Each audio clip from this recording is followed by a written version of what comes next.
जय श्री कृष्ण। आज हम अध्याय 4 का श्लोक नंबर 36, 37, 38 और 39 को पढ़ेंगे और समझने की कोशिश करेंगे। तो शुरू करते हैं।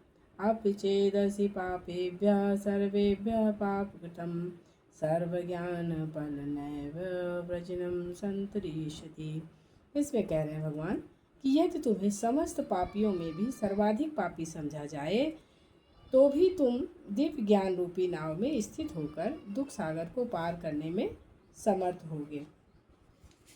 श्लोक नंबर 37। यथैधांसि समिद्धो अग्निर्भस्म सात्कुरुते अर्जुन ज्ञानाग्नि सर्वकर्माणि भस्मासात् कुरुते तथा। इसमें भगवान कह रहे हैं कि जैसे प्रज्वलित अग्नि ईंधन को भस्म कर देती है, उसी तरह हे अर्जुन ज्ञान रूपी अग्नि भौतिक कर्मों के समस्त फलों को जला डालती है। कहने का तात्पर्य है आत्मा और परमात्मा संबंधी पूर्ण ज्ञान तथा उनके संबंध की तुलना यहाँ अग्नि से की गई है। यह अग्नि न केवल समस्त पाप कर्मों के फलों को जला देती अपितु पूर्ण कर्मों के फलों को भी भस्मसात करने वाली है। और श्लोक नंबर 38।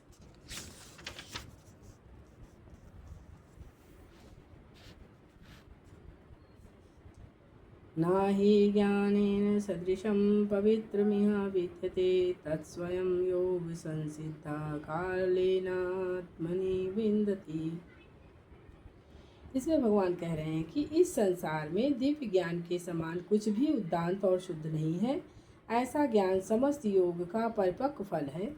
जो व्यक्ति भक्ति में सिद्ध हो जाता है वह यथा समय अपने अंतर में इस ज्ञान का आस्वादन करता है। कहने का तात्पर्य है कि जब हम दिव्य ज्ञान की बात करते हैं तो हमारा प्रयोजन आध्यात्मिक ज्ञान से होता है। निसंदेह दिव्य ज्ञान के समान कुछ भी उद्दांत और शुद्ध नहीं है। अज्ञान ही हमारे बंधन का कारण है और ज्ञान हमारी मुक्ति का कारण है। श्लोक नंबर 39।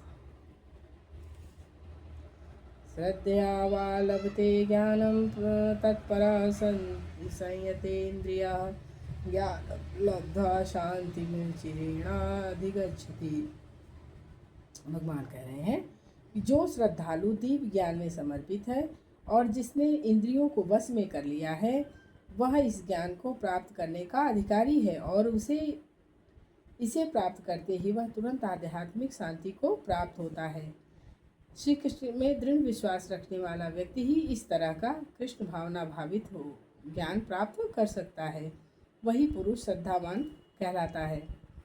जय श्री कृष्ण।